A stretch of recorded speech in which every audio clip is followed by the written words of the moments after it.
जल्दी खोदा।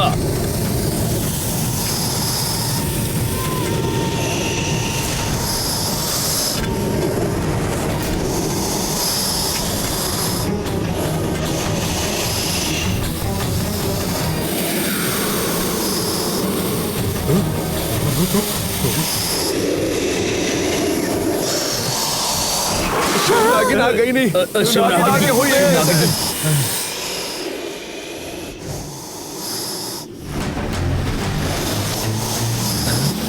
शिवनागिनी के शक्ति के आगे हमनी के कुछ ना कर पाई। एकरे आगे हमने कुछ ना कर सके निजा। अपन अपन जान बचा के भागा भागा। इसी से। भागा लोग। रुकिए बाबा। जान बचाओ अपन। आगे मत। चलो चलो रुक जाओ। चलो भागा। जान बचाओ। भागा इसी से। भागा जल्दी भागा। भागा।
काल चक्र हमार निगरानी में बा। ओकरा केहू निकाले की कोशिश कैलस था। ओकरा अपन जान देवे के पड़ी। हमार आवे के पता चलते ही तो हर साथी भाग गईले। अब तू हो भाग जा, ना तो जिंदा ना बचबू। हाँ, हम क्या हमार जान के फिक्र नहीं खे? हम काहे यहाँ से भाग जाए? हमके जब से काल चक्र के बारे में पता चलल बा तब से हमार मकसद सिर्फ एक के बा और ऊ हक काल चक्र के हासिल कईल और ओकरा के लिहल बिना हम यहाँ से नहीं खिजाए वाली। ई देवी कुमारी देवी बाड़ी।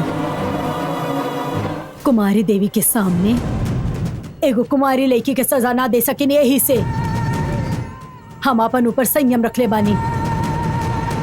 हमके और गुस्सा मत दिलावा। चल जा। हम हैं सिल्वी।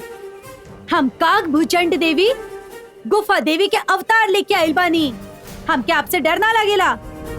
यहाँ से जाए तो काल चक्र लेकर ही जाए।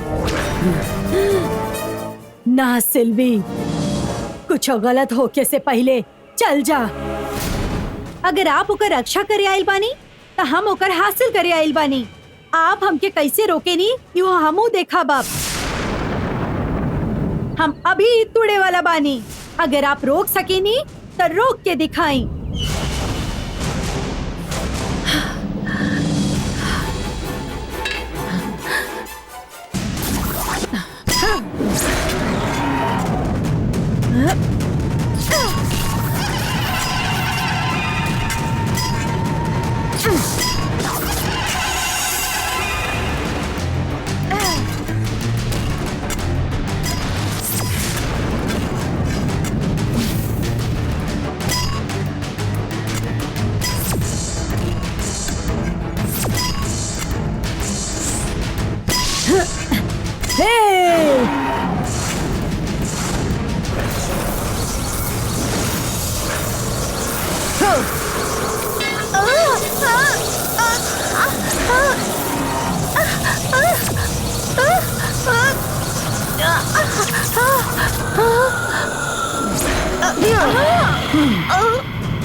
हमार इतना कहला पे भी तू ना सुन लो, यही से कद गवा बैठ लू।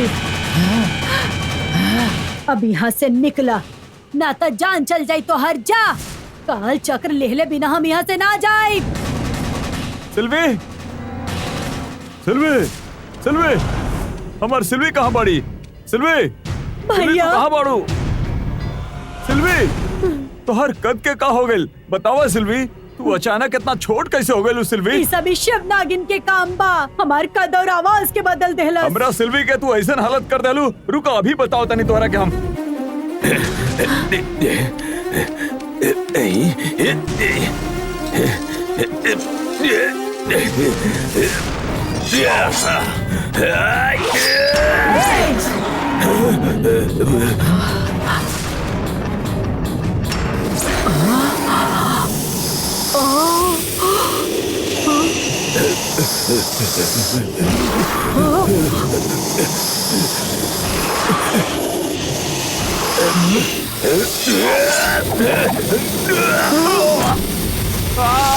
भैया, भैया।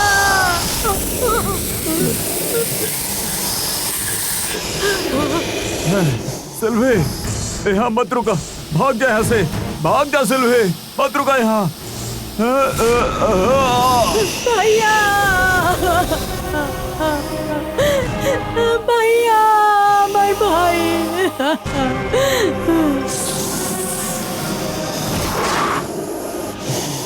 हमार कद कम कर दिले, हमार भाई के मार दिले। एकर बदला हम जरूर ले, हम जरूर ले अब हम बदला। छोड़ अब ना हम तोरा के।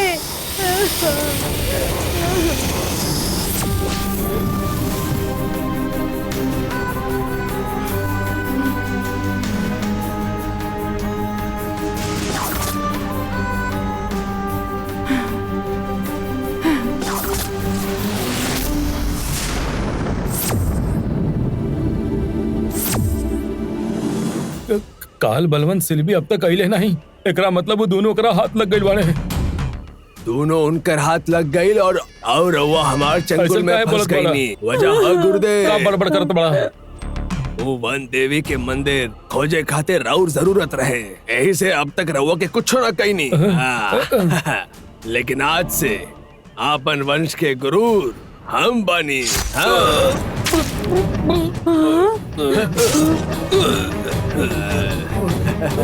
भैया, काल चक्र पाए के कोशिश करत समय दार शिव नागिन की वजह से मौत हो गई ले रहे, एक हम सबके यकीन दिला देता नहीं। अब हम ही गुरु के गद्दी पे बैठा।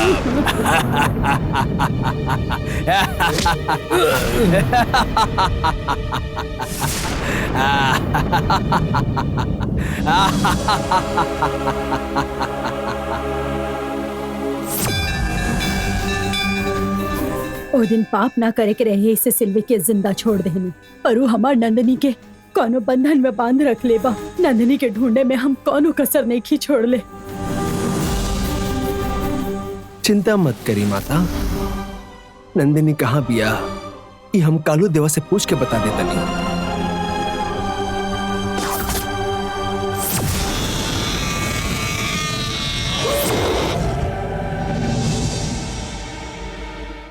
कौनो गुफा में नंदिनी के गिरगिट के पेट में बांध के रख ले बाड़े, ऐसन कालू देवा दिखावत नहीं।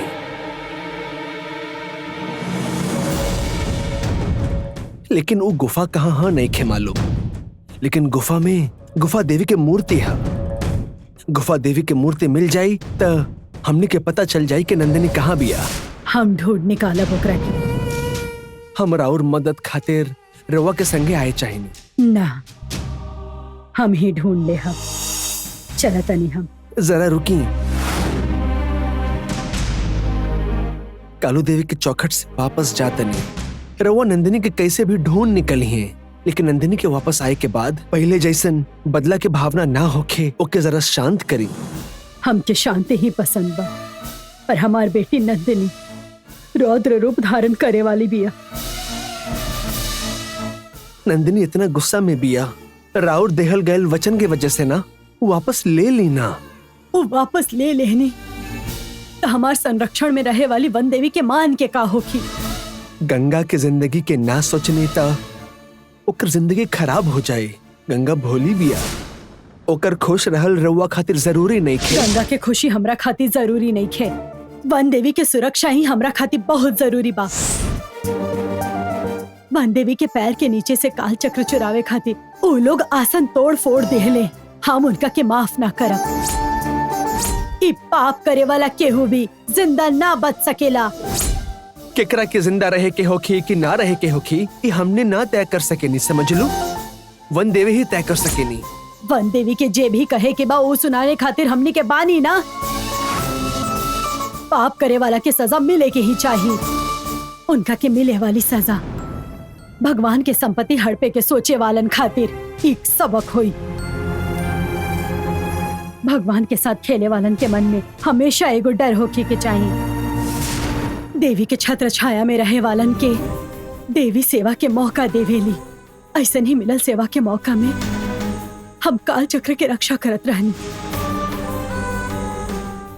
हमार सुरक्षा हमार काल चक्र वापस देवी के सुपुर्द कैल ही हमार कर्तव्य है।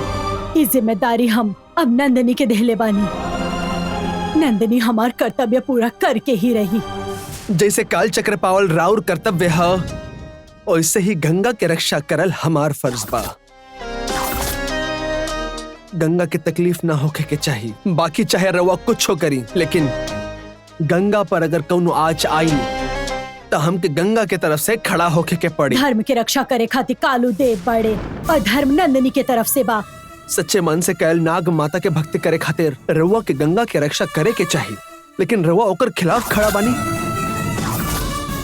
खैर, गंगा अब कालू देव के छत्र छाया में बिया। रवा की वजह से गंगा के परिवार के कुछ ना होके के चाहिए, ऐसा कालू देव के कालू फैसला देव बा। के दूसर कोनो भी फैसला हमके मंजूर बा, पर ए मामला में हम नहीं सुने वाली। हमार सत्य के संघर्ष के बीच में आयल ता हम और केहू ना होके अपन दुश्मन ही समझब। हमके हमेशा रउआ पे गर्व महसूस होत रहे। राउर जीवन दूसरों खातिर राह बा, दूसरों के दिल से सेवा करे खातिर हम राउर चरण पूजा करे खातिर तैयार बानी। लेकिन राउर वजह से अगर कौनो बेकसूर पे मुसीबत आई तो हमार आंख के पार्वती न दिखी, गंगा ही दिखी। आपके जे सही लगा था वो आप करी, हमके जे सही लगी वो हम करब। के जीती ये हमार कर्म तय करी।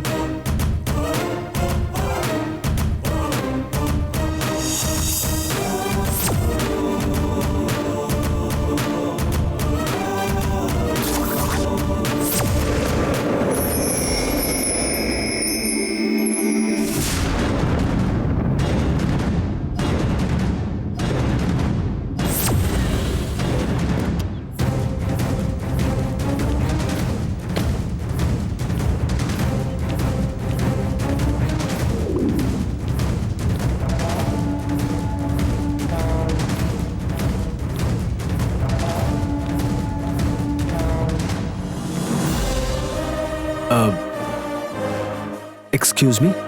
Yes, please come in. Please, बैठिए Thank you. ना। हम राउर स्कूल के फर्स्ट स्टैंडर्ड में पढ़े वाली देवसेना के पापा देवसेना बानी। से मिले के बरौआ के हमके परमेश्वरी मिस से मिले के बा। परमेश्वरी मिस फर्स्ट स्टैंडर्ड के ना पढ़ावे नी रउआ के उनके से काहे मिले के बा? देवसेना परमेश्वरी मैडम के बहुत पसंद करेली। वो देवसेना के बहुत बदल देहले बानी, यही से हमके उनसे मिलके थैंक्स कहे के रहे। आई सी।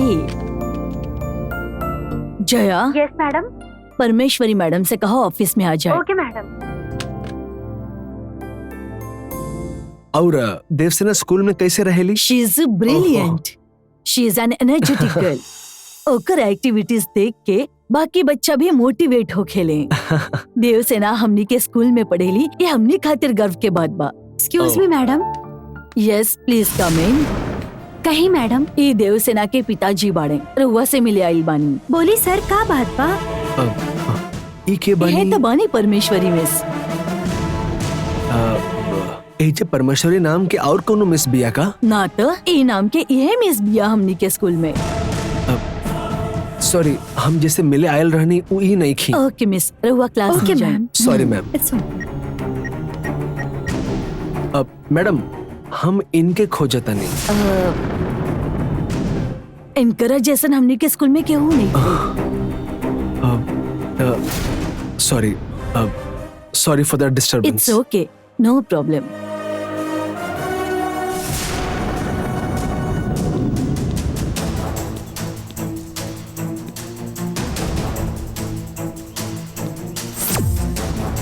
पार्वती परमेश्वरी वाली परमेश्वरी के नाम से दूसर के आयल रहे लगाता। पार्वती माई जैसन एजे केहू नहीं के मतलब पार्वती माता ही मिस बन के आयली रही ऐसे। परमेश्वरी के नाम से दूसर के आयल रहे लगाता। पार्वती माई जैसन एजे केहू नहीं के मतलब पार्वती माता ही मिस बन के आयली रही ऐसे लगाता। उनकर मौत हो गई रहे, वो वापस जिंदा कैसे हो गई नहीं? इतना दिन कहाँ रहनी? अचानक वो देवसेना के संगे दोस्ती काहे कहीं? काहे खातिर घर में आईली रही हूँ? पापा से जुड़ल एक बात गंगा के जेल के बाद खत्म हो गई ऐसे लागत रहे हम। लेकिन पार्वती फिर से काहे शुरू कर देली? उनकर फोटो जब घर में जलायल गए रहे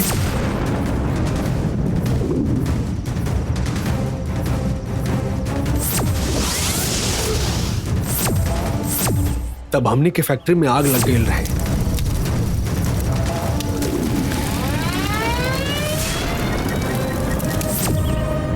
अब वो खुद सामने आई नहीं। हम मतलब एकर मतलब कुछ तो भयंकर होखे वाला बा। ऐसा कुछ होखे से पहले पार्वती माता के हमके ढूंढ निकाले के होगी।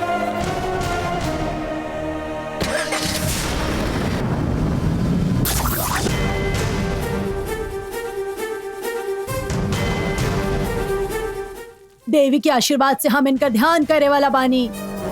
आप सब एक साथ मंत्र के जाप करी, पूजा करत हुए हमरा पर नीम और सिंदूर डालत रहम। जैसन तोहर आज्ञा गुरुदेवी।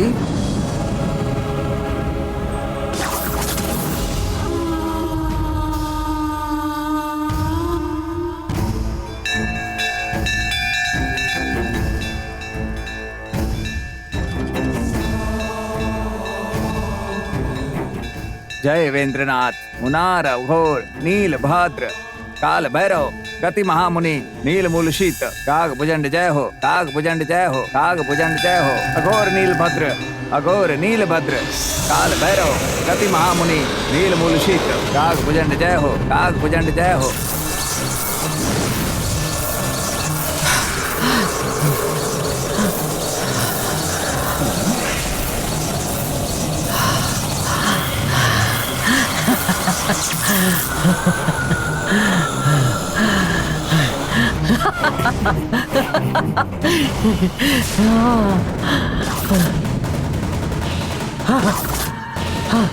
काग भुजंड की जय हो, काग भुजंड की जय हो।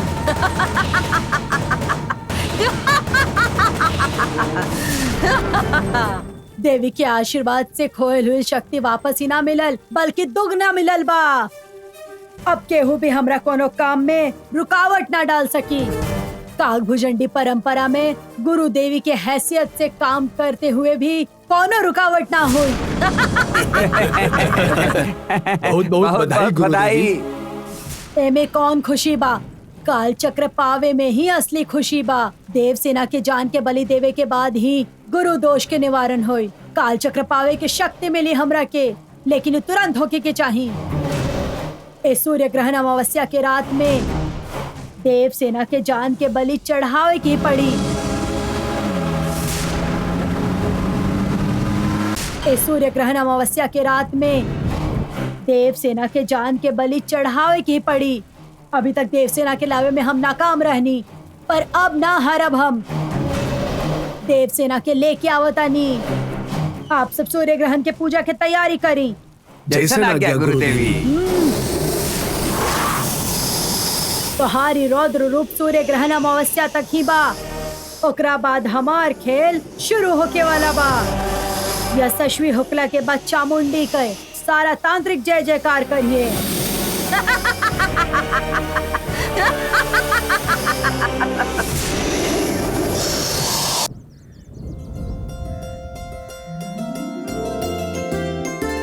छुटका मालिक, छुटका मालिक।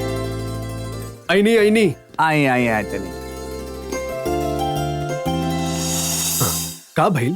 आज अमावस्या है ना, नजर उतारे के बार और रउआ कितना साल से करता नहीं, अब रहे दी ना। अभी अमावस्या के नजर उतारल बंद कर दी आप, प्लीज सुनी। का करी, ये प्रथा कभी बंद ना हो सकेला। ये परिवार के भलाई खातिर ही करता नहीं, ए लिए करता नहीं हम। रउआ कभी ना मानो। ठीक बा, करा। ओमकार, आज अमावस्या बा का? हाँ दीदी। तू नजर उतारेला ना, तब पता चल जाला कि आज अमावस्या बा। चाहे कितना भी काम होके, पर तू नजर उतारल ना भूलेला। आज सूर्य ग्रहण अमावस्या भी बा। अगर सब उपवास रखे तो अच्छा होके, नॉनवेज कुछ ना बनी। हमें लक्ष्मी के बता क्या बतानी। ठीक है दीदी।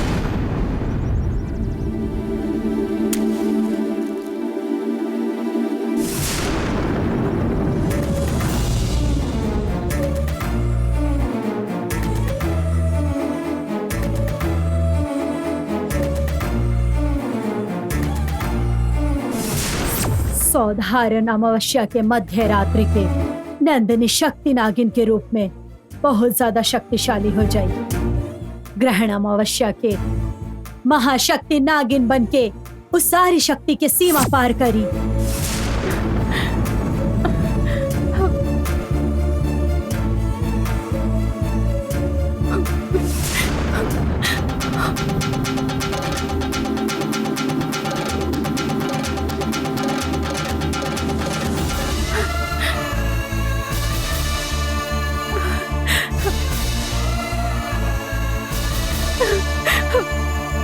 पार्वती माँ कहले रहली के सूर्य ग्रहण अमावस्या के रात के नंदिनी शक्ति के सारा सीमा पार कर ले। नंदिनी की वजह से तनु मुसीबत ना आवे दई है भगवान।